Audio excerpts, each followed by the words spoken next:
Hey guys, what's going on? Welcome back. And it's been a while since I last videoed anything, and there's a good reason for that. It's just been all stupid little stuff.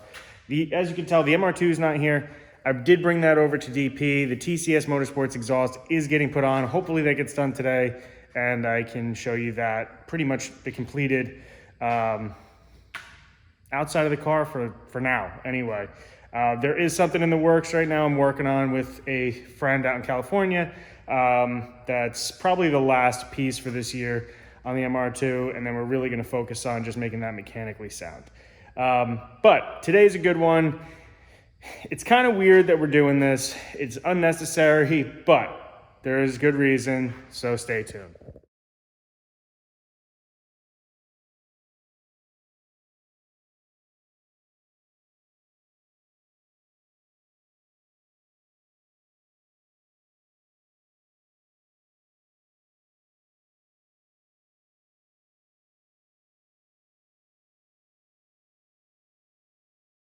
Okay, so due to some unforeseen circumstances, I've just been really dragging, I guess you could say, and not really getting a whole lot accomplished on the Time Attack Acura Integra. You can still see we got a lot of parts that aren't even over at the shop yet that we're building the car at. We got the mounts on, we got to paint the bay, and once that happens, things are going to start flying pretty quickly. So I've been saying that for a little while now. Unfortunately, we were just waiting for little pieces here and there. Just didn't make sense to reassemble everything, pull it apart, assemble it again, just wait for the parts and do it right the first time, because there's probably already going to be some assembly required after the fact anyhow. So with that being said, I haven't had a whole lot of time to get seat time. Haven't had very many opportunities to get seat time. I've had none this year. That's not exactly ideal for getting out on the track in a fully built race car and just trying to go for it. So I thought about bringing out my Cayman. I thought about maybe even putting the MR2 on track, but I'd have to get another set of wheels for it. The trans is still not really that good, and we'd have to do the clutch. So only idea I had was, heck, why don't we just throw some stuff onto the Honda Fit, even though it's automatic, and have fun with it at the track. Just get some seat time. It's slow, it punishes you, and it makes you a better driver because of that. So what we're doing today is, you may remember, if you watch some of the other videos, I have some Stoptech rotors and pads that I had purchased for the Integra when I was originally just going to turn it into a seat time car, which would have been the best ideal possible. So we were just going to do brakes, rotors, or pads, rotors, suspension, seat, and get it out there and have fun, wheels and tires. But turned into a full build, so now we're gonna do this with the Honda Fit. So I did pick up some suspension parts. We've got the seat from the Integra when we were just gonna use that. So what I'm gonna do is I'm gonna throw new rotors on the car today and pads. First step of the process, and then hopefully we can get this thing out on the track sooner than later. So let's pull the car in and get started.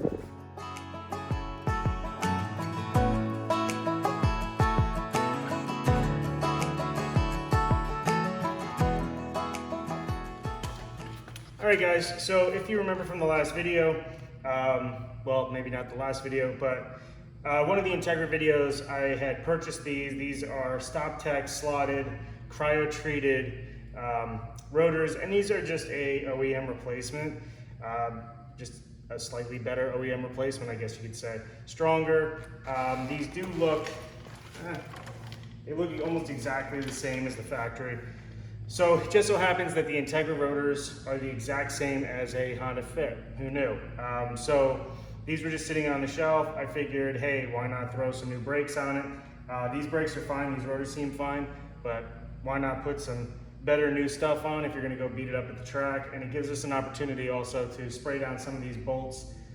So when we do the suspension, they're already lubed up and ready to go, and we won't have to worry about spending too much time trying to get bolts broken off, and that'll just make our life a little bit easier. All right, so let's get started. Okay, so just to show you what we're gonna have to do here, there are 2 screws, and sometimes these are miserable to get out. This is a relatively new car. It's a 2013. It's not like it's a 30-year-old car, and the rotors have never been replaced. So those should come off relatively easily, but that's really all you do have to replace. And then we're gonna just clean up this caliper. I think at some point somebody maybe painted the calipers. I'm not sure. Maybe they just came that way. Maybe you guys know better than I do. But as you can see, the suspension is just a little crusty, and that's what I'm gonna end up just spraying down these bolts, get those loosened up, and not loosened up, but get them lubed up so they're not completely frozen when it's time to take these off to replace out the struts and the springs.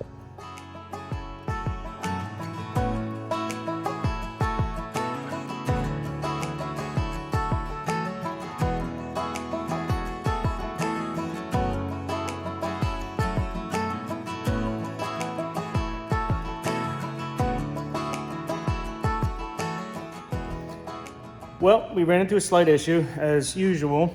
Well, these pads are not the same. And as you can see, this caliper is not in the best of shape. So hopefully I can hunt down some calipers, but I mean, for right now, it's fine. I'm going to just replace the rotors just because I already started doing this. Might as well. We will replace out the pads shortly, but that's the new one. That's the old crusty. So let's get this on, and well, we'll do the other side, and then we'll get some. We'll order up some brake pads that actually can withstand some heat. In the meantime, we'll have some fresh rotors. Got the screws out finally.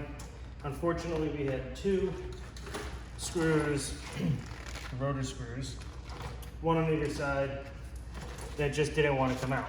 So that's pretty standard. You're gonna have that. You're gonna run into those issues. Don't mind my lovely footwear. Just gonna take the caliper off, and we'll get this rotor slapped on real quick. Two 18-inch millimeters off the back. Pretty simple stuff.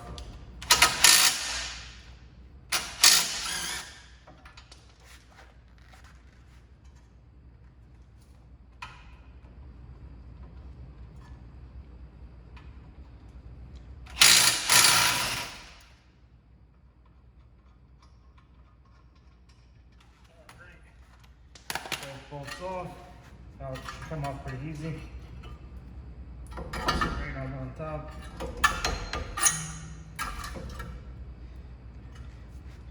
And then you got the old Tanya Harding.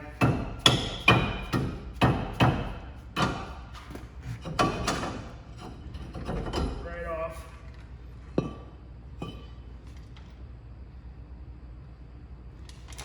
All right. New rotor on.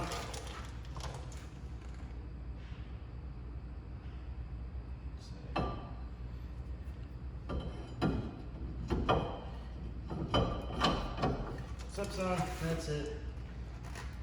We're gonna reuse the screws. Some people don't bother. We got new ones. Where's that?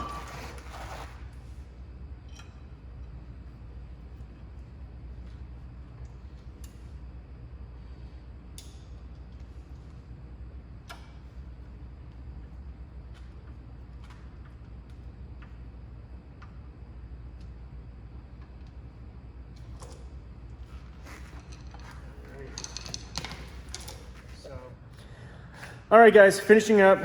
Just got the last one done. Simple, stupid stuff. You know, brakes, they're always kind of a pain, and especially cars that you're not working on all the time. You know, like my Corrado at this point, a lot of the suspension stuff has already been replaced. I try to replace bolts as I go, just because, especially on a Northeast car and a car that you haven't worked on, it's just, there's a lot of crusty stuff, and that's why I'm gonna spray all these bolts down. I already did on the other side. I'm gonna probably get some new end links. I'm up in the air. I don't think I'm gonna replace the front sway bar. You usually kind of wanna leave the front a little bit looser than the back on these track cars, even though this is an everyday car. I've heard nothing but good things about putting a sway bar on, even for everyday driving in the rear. So I'm gonna get that rear sway bar. We do have the H&R springs, Bilstein shocks. I'm gonna replace all that stuff. I just really bought that stuff, honestly, to replace out the old suspension.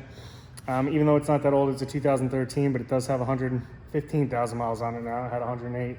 But we're gonna try to replace everything kind of just as I go, and also wanted the car to be safe if I do take it out on the track. It's funny to say that because I really didn't buy this car for that, but that's pretty much it. So old rotors off, new rotors on. I'm gonna throw the wheel on, get this thing cleaned up. I do have to run over to DP, pick up the MR2. The exhaust is done, so we're gonna make another video about the MR2 and where we're going in that direction. And that's pretty much it for today. So thanks for stopping by, guys. I appreciate it. Sorry for the long wait, but if you're new here, like, subscribe, hit that button, and I'll see you soon.